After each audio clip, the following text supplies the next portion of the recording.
Hello दोस्तों, तो स्वागत है आप सभी का एक बार फिर से EY साइंस में। तो आज हम पढ़ने वाले हैं क्लास 9th का केमिस्ट्री का दूसरा चैप्टर। तो क्या हमारे आसपास के पदार्थ शुद्ध हैं? अब देखिए, हम बात करेंगे पहले पदार्थ पर। देखिए, हमने इसके पहले वाले चैप्टर में ही पढ़ लिया था पदार्थ क्या होता है, पदार्थ की अवस्थाएं क्या कौन कौन सी होती हैं। तो अब हम उसके आगे बात करेंगे। तो देखिए, पदार्थ वो होता है कोई भी वस्तु जो एक स्थान को घेरता हो और उसका एक निश्चित भार हो, मतलब वो किसी स्थान को घेर रहा है और उसका एक निश्चित भार हो, तो वो हमारा क्या कहलाता है? पदार्थ कहलाता है। तो ये आपने इसके पिछले वाले चैप्टर में जान लिया था। अब देखिए, अब हम उसके आगे जानेंगे। भौतिक अवस्था के आधार पर होते हैं, दो होते हैं। कौन कौन से होते हैं? एक होता है गैस, ठोस होता है और गैस होता है। कौन कौन सा होता है? ठोस होता है और गैस होता है। और रासायनिक अवस्था के आधार पर होता है, इसके भी आधार पर दो होता है, शुद्ध और अशुद्ध, शुद्ध पदार्थ और अशुद्ध पदार्थ, शुद्ध पदार्थ और अशुद्ध पदार्थ, शुद्ध पदार्थ और अशुद्ध पदार्थ। किसके? रासायनिक अवस्था के आधार पर। अब देखिए, शुद्ध पदार्थ में क्या क्या आएगा? अब देखिए, शुद्ध पदार्थ में दो आएगा। क्या? तत्व आएगा। पहला हमारा तत्व हो गया, और फिर क्या हो गया? हमारा यौगिक हो गया। दूसरा क्या हो गया? यौगिक, कंपाउंड। हम इसके बारे में भी बात करेंगे। अब देखिए, अशुद्ध के आधार पर हो गया मिश्रण हो गया। देखिए, अशुद्ध पदार्थ को मिश्रण भी कहते हैं। अब देखिए, मिश्रण हो गया, और मिश्रण के कितने भाग हो? दो भाग होते हैं। मिश्रण के दो भाग होते हैं। कौन कौन से होते हैं? समांगी मिश्रण और विषमांगी मिश्रण होता है। समांगी मिश्रण और विषमांगी मिश्रण, समांगी और विषमांगी मिश्रण। तो देखिए, पता आप हमारे साथ वीडियो में शुरू से अंत तक बने रहिए और कॉपी पे लेकर बैठ जाइए, क्योंकि जैसा हम बताने जा रहे हैं ऐसा आपको कोई भी नहीं समझाएगा। तो देखिए, अगर इसका आपका पूरा नोट्स चाहिए तो हमारे वीडियो के डिस्क्रिप्शन में व्हाट्सएप लिंक दे दिया गया है, वहां से आप इस चैप्टर का पूरा नोट्स प्राप्त कर सकते हैं। तो अब हम इस पे एक एक करके बात करेंगे। देखिए, हमने ठोस और गैस हमने इसके पिछले वाले चैप्टर में पढ़ लिया है। तो अब हम रासायनिक अवस्था के आधार पर पढ़ेंगे। ये सब चीजें हम पढ़ेंगे अब। तो अब हम समझेंगे कि शुद्ध पदार्थ क्या होता है। देखिए, जो शुद्ध पदार्थ होते हैं वो एक ही प्रकार के अणु या कण से मिलकर बना होता है। मतलब जो शुद्ध पदार्थ होते हैं वो एक ही प्रकार से अणु और कणों से मिलकर बना होता है। अणु प्लस क्या? कण। अणु और कण से मिलकर बना होता है। कितने? एक ही प्रकार के मिलकर बना होता है वो। और शुद्ध पदार्थ वह पदार्थ होता है जिसमें मौजूद सभी कण समान रासायनिक प्रकृति के होते हैं। जैसे शुद्ध पदार्थ जैसे हो गया हमारा जल हो गया, दूध हो गया, देसी घी हो गया। क्या हो गया? देसी घी हो गया। ये तो हमारे क्या है? शुद्ध पदार्थ हैं। ये इसमें मतलब मिलावट नहीं होती। जिसमें मिलावट ना हो वो हमारा शुद्ध पदार्थ कहलाता है। अब हम बात करते हैं अशुद्ध पदार्थ पे। किस पे? अशुद्ध पदार्थ पे। अशुद्ध पदार्थ। देखिए, जो अशुद्ध पदार्थ होते हैं, अब देखिए इसके नाम से समझ लीजिए अशुद्ध है। अब जैसे आप दूध लेते हैं, कहते हैं भैया दूध में पानी मत डालना, तो दूध में पानी नहीं डालना ना, तो दूध हमारा क्या है? शुद्ध पदार्थ है। अगर दूध में पानी डाल दिया तो क्या हो गया? अशुद्ध हो गया। देखिए, अशुद्ध पदार्थ जो होते हैं वो एक से अधिक अणु या कण से मिलकर बना होता है। वो हमारा ये अणु है, जो शुद्ध पदार्थ होता है ये एक ही अणु या कण से मिलकर बनेंगे। लेकिन जो अशुद्ध होगा ये एक से अधिक अणु या कण से मिलकर बनेंगे, तो वो हमारा क्या कहलाएगा? अशुद्ध पदार्थ। जैसे हो गया चाय हो गया, चाय हमारा क्या है? अशुद्ध पदार्थ है। और जैसे हो गया शरबत हो गया, क्या हो गया? शरबत हो गया, पीतल हो गया, ये सब हमारा क्या है? पीतल। ये तो हमारे क्या है? अशुद्ध पदार्थ हैं। देखिए, अशुद्ध पदार्थ को हम मिश्रण भी कहते हैं। अब देखिए, मिश्रण इसका नाम ही है, मिश्रण मतलब मिला हुआ। अब हम इसके बाद मिश्रण पर ही बात करेंगे। तो ये हमारा शुद्ध और अशुद्ध पदार्थ हो गया। तो दोस्तों, अब हम समझेंगे कि मिश्रण क्या होता है। देखिए, जो इसकी डिफिनीशन होती है इसके नाम में ही छिपी होती है। देखिए, कुछ डिफिनीशन उसके नाम में ही छिपी होती है, लेकिन हमें आपको ऐसे लिखा देंगे, कहते हैं कि इसे रट्टा मार लो, समझाया नहीं जाता। लेकिन अब देखिए हम आपको समझाएंगे। देखिए जो मिश्रण होता है वो दो या दो से अधिक तत्व और यौगिक से मिलकर बना होता है। मतलब दो या दो से अधिक तत्व और यौगिक से मिलकर बना होता है। ध्यान दीजिए, दो, एक नहीं। अगर एक रहेगा तो वो मिश्रण नहीं होगा। दो और दो से अधिक तत्व और यौगिक से मिलकर बना होगा। देखिए जैसे अगर आपके यहाँ अगर सुबह चाय बनती है तो आप लोग चाय में क्या क्या डालते हैं? चीनी, चाय पत्ती, पानी, ये सब हमारा क्या है? आप दो या तीन आइटम हो गया, तो ये पूरा मिलाए थे, ये हमारा क्या हो गया? मिश्रण हो गया। तो अब देखिए मिश्रण समझ गए ना। तो मिश्रण जो होता है वो इसके दो प्रकार होते हैं। एक होता है समांगी मिश्रण और एक होता है विषमांगी मिश्रण। एक होता है समांगी मिश्रण। क्या होता है? समांगी मिश्रण। समांगी पहला होता है और दूसरा होता है विषमांगी मिश्रण। क्या होता है? विषमांगी मिश्रण।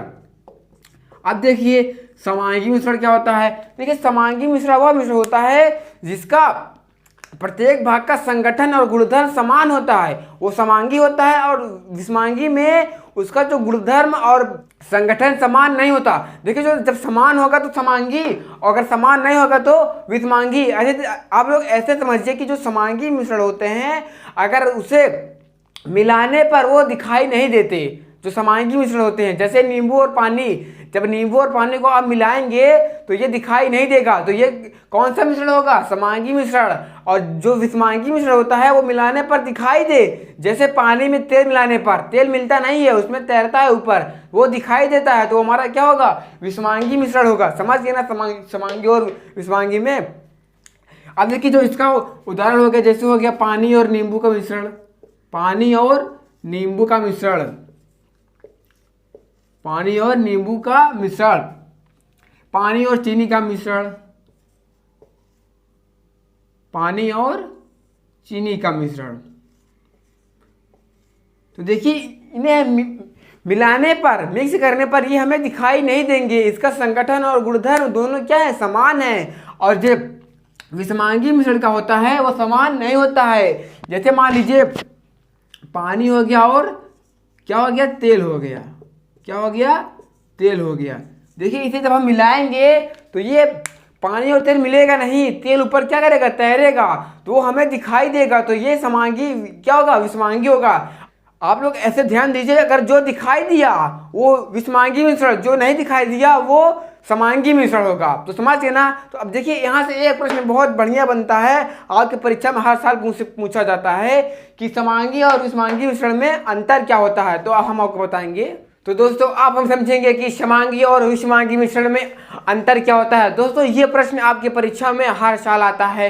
ये प्रश्न आपके लिए बहुत ही इंपॉर्टेंट है। देखिए जो समांगी मिश्रण होता है इसका संगठन और गुणधर्म क्या होता है? समान होता है, और इसका समान नहीं होता है। अभी पहले हमने आपको बताया भी था। और एक इस मिश्रण में पदार्थ के कण एक दूसरे के पूर्ण रूप से मिश्रित हो जाते हैं। मतलब जो समांगी मिश्रण होता है जो उसके कण होते हैं ना एकदम मिल जाते हैं, हमें दिखाई नहीं देंगे। और जो विषमांगी मिश्रण होते हैं वो एक दूसरे से बिल्कुल, इस मिश्रण में पदार्थ के कण एक दूसरे से पृथक होते हैं, मतलब अलग होते हैं। इसमें जो हम मिलाएंगे, पदार्थ मिलाएंगे, इसमें दिखाई देगा और इसमें नहीं दिखाई देगा। ये आपका मुख्य अंतर है, इसे आप लोग ध्यान दीजिएगा। और इसके अवयवों को आसानी से देखना असंभव, जो समांगी मिश्रण है इसे देखना असंभव है, और जो विषमांगी मिश्रण है इसे हम आसानी से देख सकते हैं और इसे हम नहीं देख सकते हैं। तो ये अंतर हो गया है। तो अब हम समझेंगे कि विलयन क्या होता है। दोस्तों अब हम समझेंगे कि विलयन क्या होता है। देखिए जो विलयन होता है ना, अभी हमने इसके पहले जो आपको बताया था समांगी मिश्रण और विलयन सेम ही है, उसकी डिफिनीशन भी सेम ही है। विलयन भी दो या दो से अधिक पदार्थों से मिलकर बना होता है, ये भी क्या होता है? दिखाई नहीं देता है। तो विलयन और समांगी मिश्रण एक ही है, सेम जैसा है। अब देखिए विलेयता के आधार पर विलयन के दो प्रकार होते हैं। देखिए अभी हमने इसके पहले हमने देखा था कि मिश्रण के भी कितने प्रकार थे? दो प्रकार थे, समांगी मिश्रण और विषमांगी मिश्रण। अब देखिए यहाँ पर विलयन के भी विलेयता के आधार पर विलयन के दो प्रकार के होते हैं। अब देखिए पहला जो वो हमारा होता है वो होता है विलय होता है।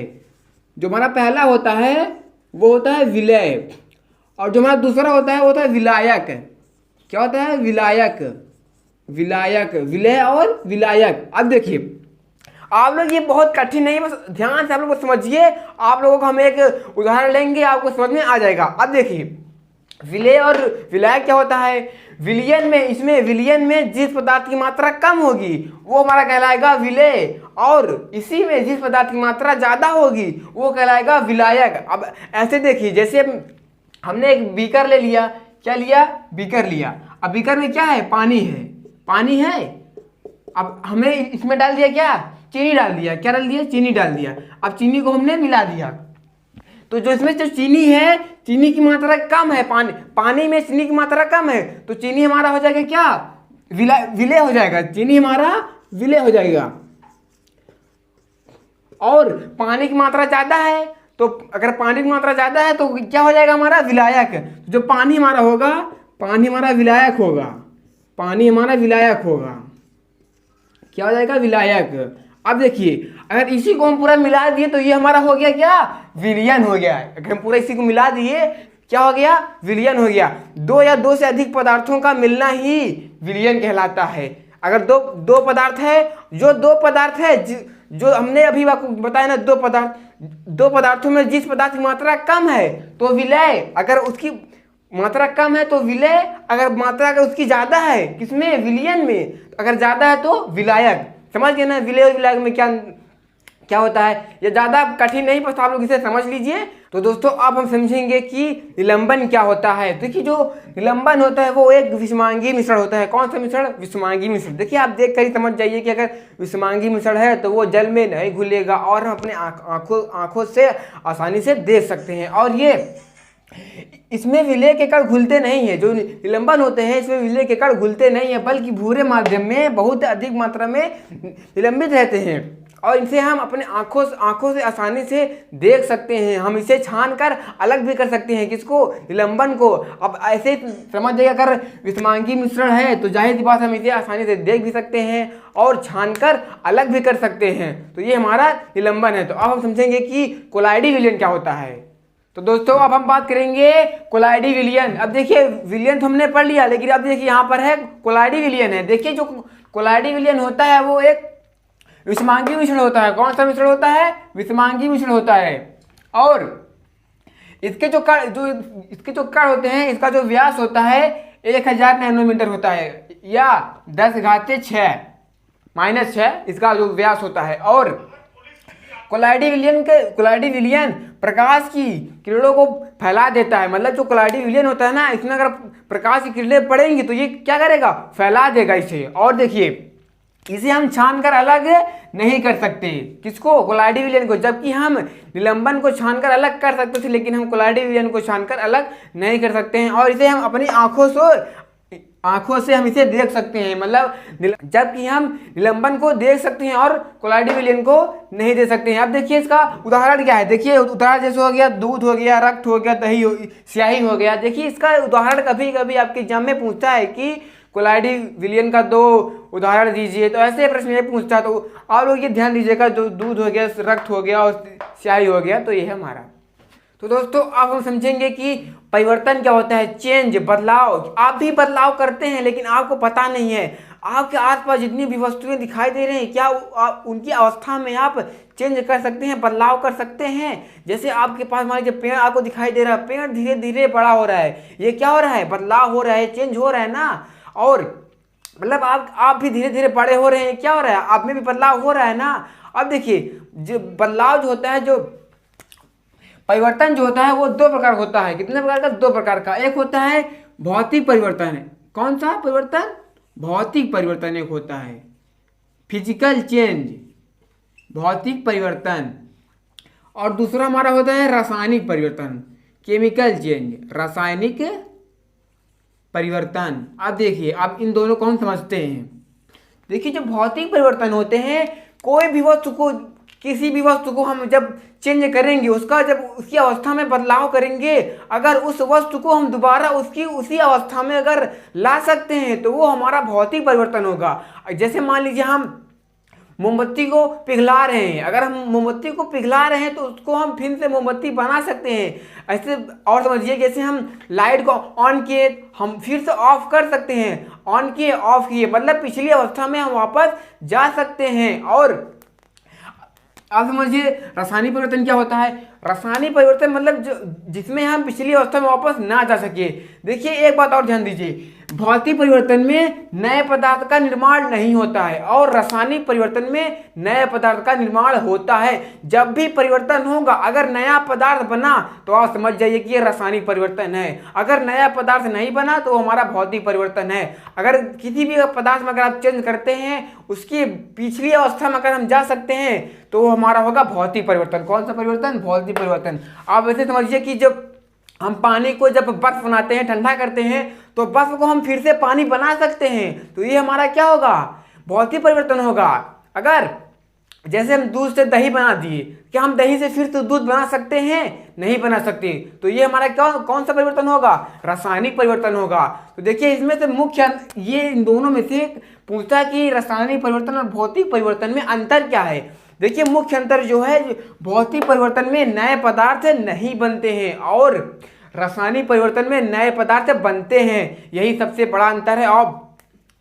अब ये भी लिख सकते हैं कि भौतिक परिवर्तन में जब भी पदार्थ का बदलाव होगा, अपनी पिछली अवस्था में वापस जा सकते हैं और रासायनिक परिवर्तन में वापस नहीं जा सकते। अब एक बात और ध्यान दीजिए, जैसे इसका एक उदाहरण हमने अभी आपको बताया, मोमबत्ती का पिघलना। देखिए मोमबत्ती जब पिघलती है तो हमारा होगा भौतिक परिवर्तन, और जब मोमबत्ती जलती है तो वो हमारा होगा रासायनिक परिवर्तन। देखिए जलना और पिघलना अलग अलग है। अगर पिघल रही है तो हम उसको फिर से उसके आकार में ला सकते हैं, अगर जब वो जलेगी तो हम उसके वापस उसी आकार में नहीं ला सकते हैं। तो ये भी एक बहुत बड़ा अंतर है। इसमें कुछ बच्चे हमेशा डाउट रहते हैं, तो उन्हें बता दूं, वो इस बात को हमेशा ध्यान रखेंगे। और जैसे मान लीजिए लोहा है, लोहा को पिघलाना, ये भी हमारा क्या है? भौतिक परिवर्तन है। अगर लोहा अगर पिघल रहा है तो फिर तो वो अपनी पुरानी अवस्था में वापस आ सकता है, तो ये हमारा भौतिक परिवर्तन होगा। भौतिक और रासायनिक परिवर्तन आप लोग समझ गए होंगे। अब हम समझेंगे तत्व क्या होता है। तो दोस्तों अब हम बात करेंगे तत्व क्या होता है, एलिमेंट।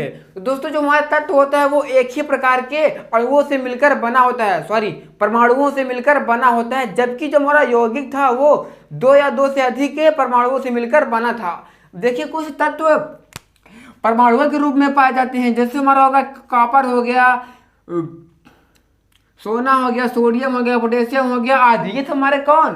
परमाणुओं के रूप में पाए जाते हैं। और कुछ तत्व हमारे अणु के रूप में पाए जाते हैं, जैसे हो गया हाइड्रोजन, नाइट्रोजन, ऑक्सीजन हो गया, ये अणु के रूप में पाए जाते हैं और ये परमाणु के रूप में पाए जाते हैं। दोस्तों अब तक में कुल तत्वों की संख्या 118 है, जबकि प्राकृतिक तत्वों की संख्या कितनी है? 92 है। जो हमारा प्राकृतिक तत्व है वो हमारा कितना है?